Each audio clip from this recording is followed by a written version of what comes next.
measurements. The meaning of viscosity and density both are the same. The meaning of viscosity is it's simply a thickness of the liquid.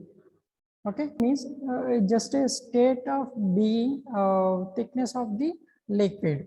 Okay, so it's mean you remember here what actually the definition of the viscosity in the sense. The viscosity definition is the state of being thick and semi-fluid in consistency due to internal friction.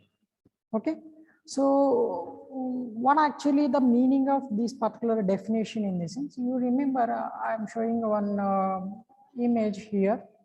So according to that image, you can understand easily. So this is a liquid basically, but this liquid is a less viscosity liquid. Okay, so this one also liquid, but this liquid having high viscosity.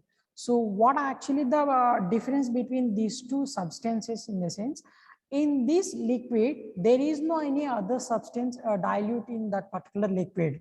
Because of that the liquid flow rate is very high. What is the meaning of flow rate in the sense? When we pour the liquid in this particular bowl, automatically what will happen? The entire liquid will fill in this particular box, complete box. Once we can pour liquid on that particular I mean in that particular box, then automatically what will happen? The entire liquid will fill in that particular box. But here you remember, this is also liquid. Once we pour that liquid in that particular box, the liquid is not completely fulfilled immediately in that particular box. Because of that, density of the liquid or a viscosity of the liquid is very high in this particular liquidity case. Because of that, it will take a lot of time to spread the entire liquid in that particular box. Okay, so it's mean what is the necessity we need to measure the liquid quantity and as well as flow rate. Okay, so what is the necessity we need to measure the viscosity in the sense? Based on the viscosity only, we will decide the flow rate of that particular liquid. That is the major factor we need to measure the viscosity of the liquid. It is very high in the sense it will take a lot of time to move that liquid from one point to another point. Because of that, we decide the how much of time it will take to move that entire liquid from one point to another point, or otherwise what actually the flow rate of that particular liquid. Entire thing is completely depending upon the viscosity.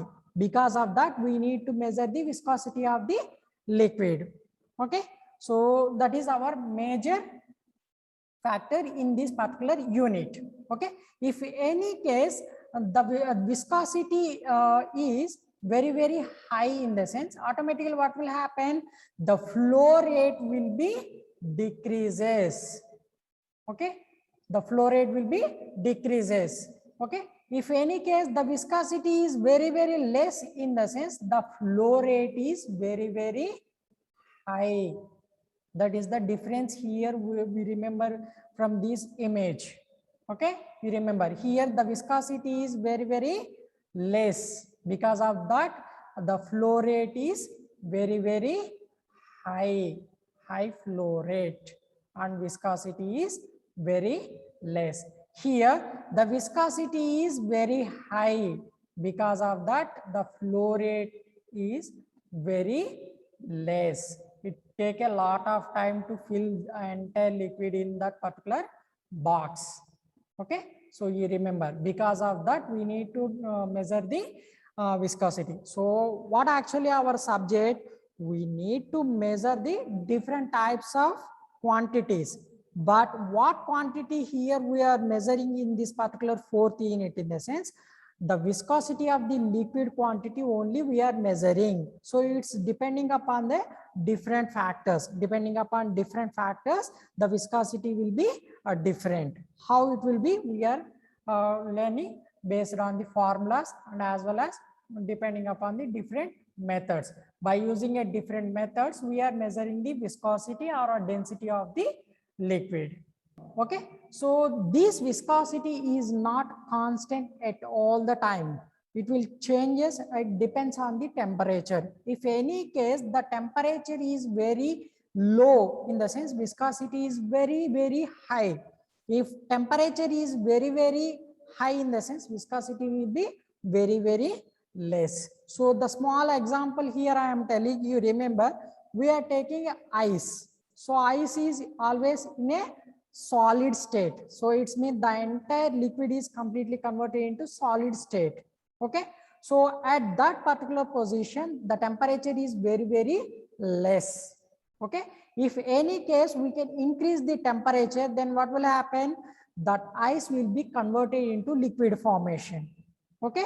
So liquid formation, once that one converted into liquid formation, the flow rate is very high. It's mean, so units of the viscosity or otherwise dynamic viscosity or viscosity coefficient, whatever it is. So they will give you the topic name in your external exam, units of viscosity or dynamic viscosity or viscosity coefficient, whatever it is, you have to write this particular sentence. It's mean the particular derivation. So according to Newton's law, SI units of dynamic viscosity is a second per square meter. Okay, NS by M square. So why we are taking a square meters, in the sense, you remember square meters in the sense, the simple example you remember, there is no any physical appearance for any liquids. So that liquid we are taking in which cross-sectional area, suppose for example, we are taking one bowl or otherwise one box. Okay. So whatever it may be, so that liquid we are taking in which cross-sectional area, the liquid will get that physical appearance. Suppose for example, we are taking one box, the liquid we are taking in one box.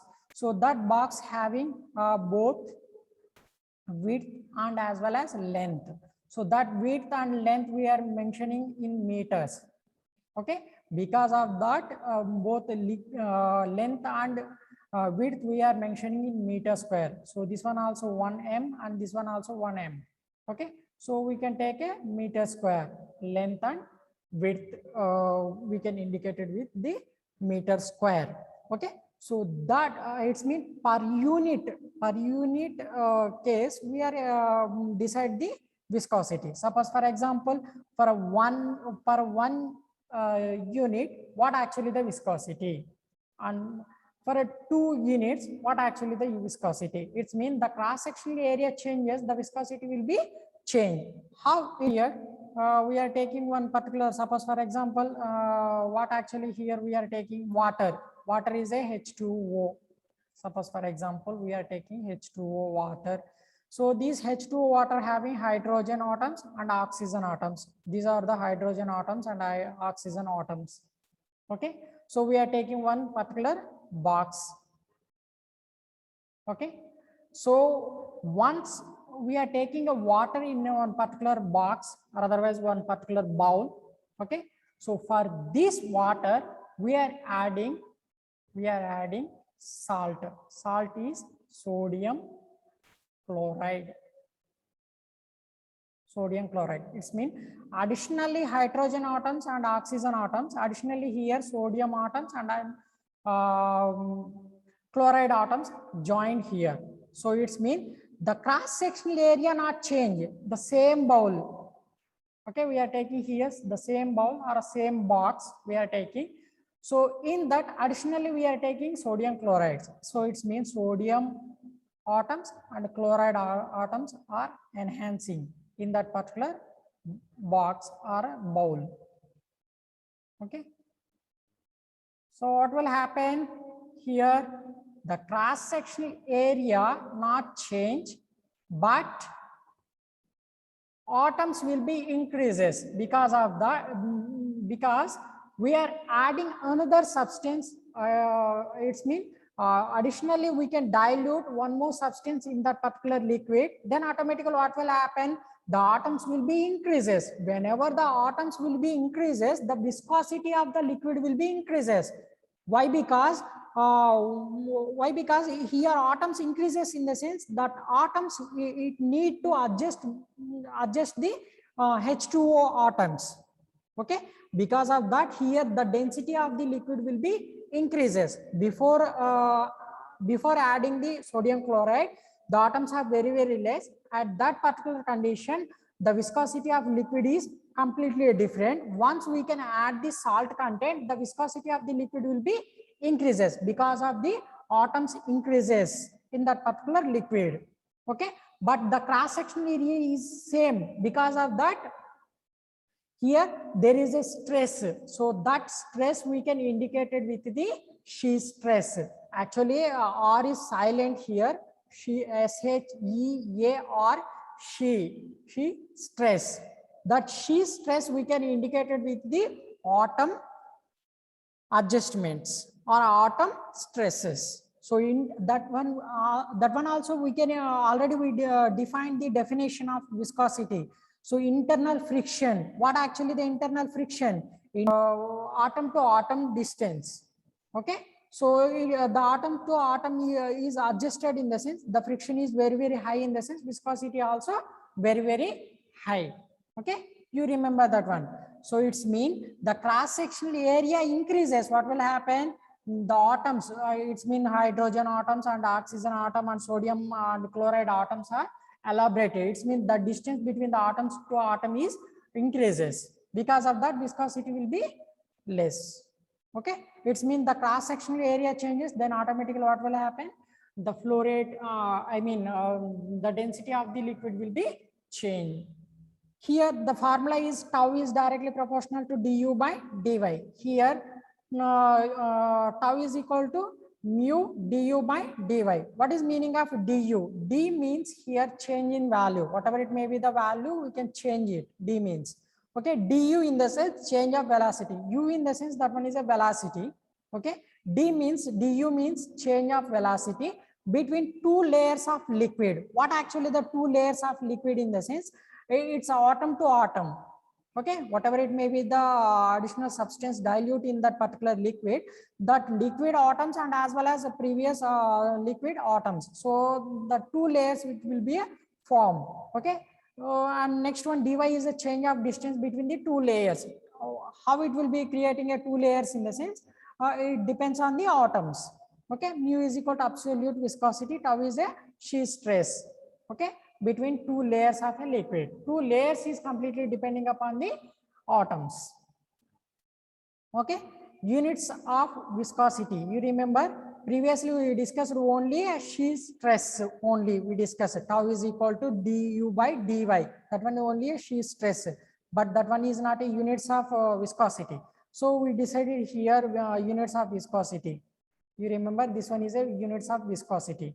So what actually the units of viscosity? Mu is equal to tau by du by dy. Okay, tau means here that one is shear stress, by du is a change of velocity, dy is a change of distance. Okay, shear stress in the sense already I told what actually the shear stress. It said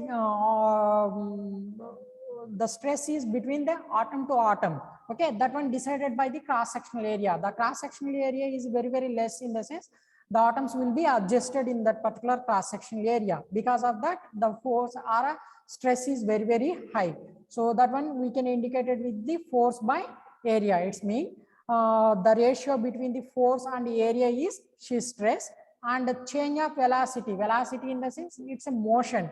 That motion we can decide it by the length with respect to time period. Because of that, we are taking change of velocity is length by time. Okay, and change of distance. Change of distance in the sense particularly the liquid is one particular point. It travel from one point to another point. It's mean the liquid is moving from one point to another point. That one is we are indicated with the change of the distance. That change of distance also we are taking in a length. Okay, because of that we are taking basically the change of velocity by change of distance, in the sense the length we are taking in the sense, then automatically it will changes the 1 by length. Okay, so this length and this length will be cancelled out, then we will get a force by length square. The cross section area we are taking length square. Why we are taking length square? already I told. So we are taking width and length. Okay, width and length, it's based on that we are taking both the values in length. Because of that we are getting here length square. Okay, so and as well as here remaining only here force into time. Okay, force into time by meter square. Length we are indicating in the meters, so force into time by meter square equal to Newton second by meter square, that is equal to Newtons by meter square. Okay, force into time we can indicate in a Newton seconds, so meter square same. So this one is already we told in a definition, but actually the units of the viscosity. Okay,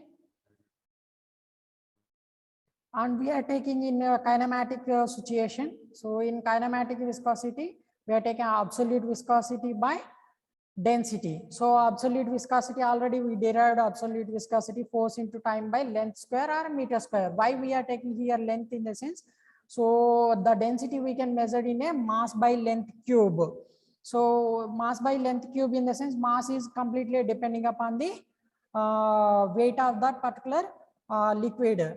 Okay, so that weight it's based on the weight only we can decide the density of that particular liquid. So because otherwise the entire volume of the area. So the entire volume of the area we are mentioning in length cube. Because of that here length cube and the length square cancel out, then remaining only one length is available, and force into time remaining value mass into length. So that force we can indicate it with the mass into acceleration, because the force is completely depending upon the mass and as well as motion. Okay, suppose for example small stone we are throwing, in the sense it will take a lot of distance, it's mean it travel very rapidly and as well as very fast and a very high distance.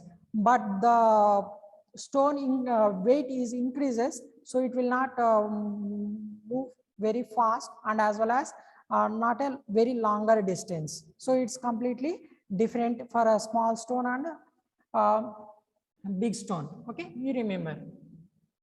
So because of that here we are taking mass into acceleration force into time by mass into length. Okay, so here mass and mass is cancelled out, then acceleration into time we are taking, and this acceleration into time by time square, it's mean length we are taking in a time square. So we are taking here one time and one time is cancelled, and the length by time we can get here.